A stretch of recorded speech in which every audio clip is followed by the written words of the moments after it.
शहरी मीरवा में मोहम्मद बिलाल वल्द मोहम्मद याकूब आराइन अरबा दिहाड़े मंझंदि 3 बजे पुरसरा नमूने गुम थी वियो आहे। वारसन जो चवणु आहे त कल्ह अरबा दिहाड़े पंहिंजे नंढे भाउ सुफ़ान खे कंज़ुल ईमान मदरसे छॾण वियो आहे, जंहिं खां पोइ हिन महल ताईं घर वापसि न पहुतो आहे। वारसन वसवारनि खां गुम थियल नींगर जी ॻोल्हा करण में मदद जी अपील कई आहे।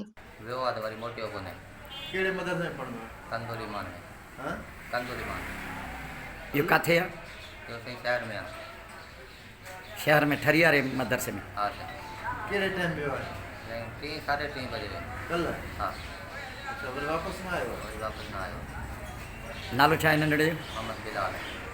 तहां जो पुत्र मदरसे वारनि खां पुछियो थो? कुछ शक शोबो तहां जो आहे ना जगह? सही कांटे। मदरसे वारनि खां पुछियो थो? मदरसे वारनि को पूछा कई। उहे छा था चवनि? तो जन आयो कोने मोटी ना। असां ॾे आयो ई न आहे। ना। वो तहां जो ता बियो आहे? अब जो घरों बियो इने के ना जो हे भी पड़लो है। भाई गड्या यार। कटिया इने को तो सजे पान बाहर निकलियो। अच्छा। वरी मोटियो। मदरसे वाला चला चवन ता असां आयो ही नहीं। वो आयो ना। मदरसे में वो काॾे वियो? हाँ चई वियो कि तूं हल त मां अचां। अचां थो। पोइ वरी उहो मदरसे में आयो? न मदरसे में न आयो? पोइ तूं सिपारो पढ़ी मोटी आहे? पोइ कंहिंखे ॿुधाई? घर आयो।